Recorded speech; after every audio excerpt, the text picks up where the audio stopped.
Hey, you got Big K and my buddy Jose No Way Contreras. And we're here in Chattanooga. You see the backdrop of the bridges. We're on a rubber roof. We have to pull a core to see if the rubber's actually been punctured. The only way to do it is to pull the core up. This is your job, Jose. Where have we been so far on this job? We met about 3 different inspectors out here. None of them's been able to see exactly what damage is on the rubber roof. Nobody's giving us a straight answer. The last guy had to go ask his buddy who'd never been on the building whether this roof was damaged or not. So they're just trying to avoid paying the claim, as usual. We have massive broken wood shake, not the thin shake. The jumbos are broken and split. You're going to see that later on in this video. But right now, the most important part is we're going to show you guys how to take apart a rubber roof, epdm rubber, and put it back the right way. So if you ever have to pull a core on rubber, you're going to know exactly what you're doing. First, we got to find a spot that looks good, and I'm going to show you a little bit about that. Okay, here we're looking at the tools that it's going to take to get this job done. Number one, a pair of scissors to cut the rubber open. You're going to need brushes for your glue, a roller, a patch, and some towels to clean your rubber off. Another thing you're going to need to put this back together is the flammable liquid you're seeing there. That's a cleaner. And you're also going to need a bucket of seam splice adhesive or black glue for epdm rubber. Okay, we found a spot here where the rubber's been fractured. What we're going to do is we're going to mark it, take up just enough that our patch still fits in it, just so we can show the hole in the rubber.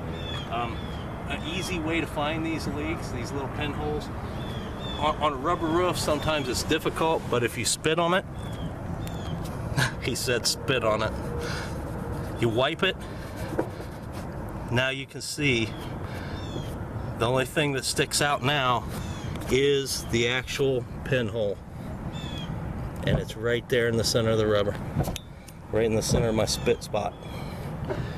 Okay, we got that handled. We're gonna wipe it, and you guys are gonna get to see play by play how we take this out, photograph it, and put it all back together so it doesn't leak. Okay, now that we know where we're going with this, we'll wipe it clean. And we got to get a starting point somewhere here. I'm going to say, I look at my patch, I'm going to throw my patch down, kind of center where I want to be. And I know I have to stay in this area. I can't come out of this. I want about this much from here to here for my patch to cover so I get a good bond. So I'm gonna come in here. Yeah, well, I'll tell you what, this rubber's tougher than it looks.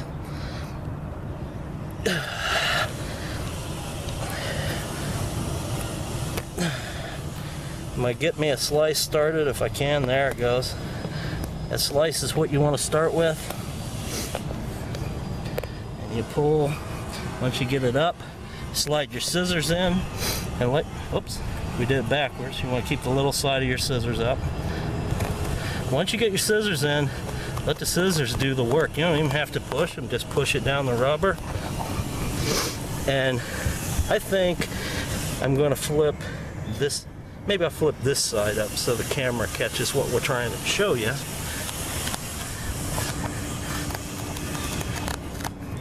And look at that, you get a nice clean cut. Now, one of the things we're going to learn here from what we're doing is that this is mechanically fastened. It is not totally adhered. So that's mechanically fastened. There's where our actual pinhole is. Okay, now, okay, I found my chalk, and here is why the chalk is so important. We know we have damage to the rubber itself, to the epdm. We can flip the epdm up, and this is the area. If you look where your actual hole is, this is the area where the damage occurred. And right here's what I want you to see. That is a divot.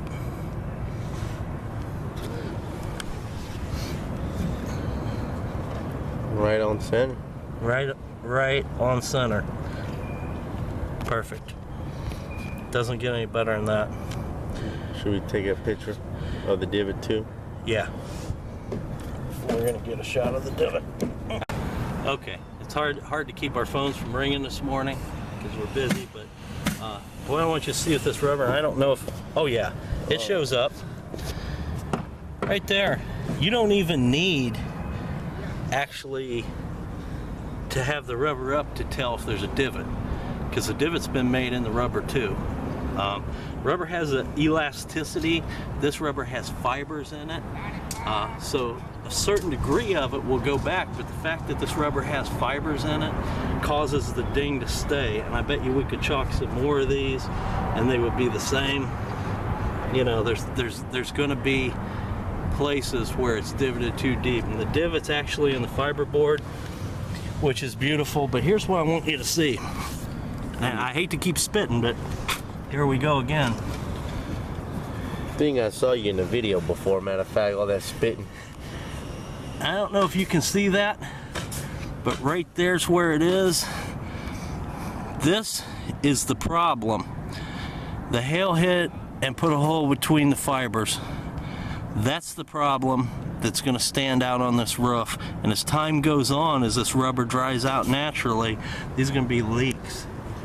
So that's why it was important for us to actually find this. There's other spots. Let me see if I can clean this a little. The fibers held it together pretty good. You can actually see the fibers in the material, but it's not going to stop a leak. And this building already has leaks in it. This particular building, the hail's gone through wood shake on the mansard. So that's where we're at. I think we got everything we need. I'm going to put this roof back together, and once I get it back together, you're going to see rubber's easy. There's a little drying period, but once you learn rubber, it's a piece of cake. Back in the day, I was certified with Goodyear, Firestone, Gentire, Carlisle, which this is a Carlisle roof, but Carlisle took over Goodyear. So you had to be certified for each one if you wanted to provide a warranty. And the warranty issues were, you bought the warranty from the company, but while the roof was going on, somebody would come out and inspect your work every night. You had to have lap seal down every night. And that's one of the keys with a rubber roof, is you can tell if it was a warranty job because you can tell if they put lap seal on every night. Because the only purpose for it is to put it on so the gases stay under the rubber overnight. After that, has no bearing. Okay, let's get her back together. I want to take a picture of that divot on the back of that rubber.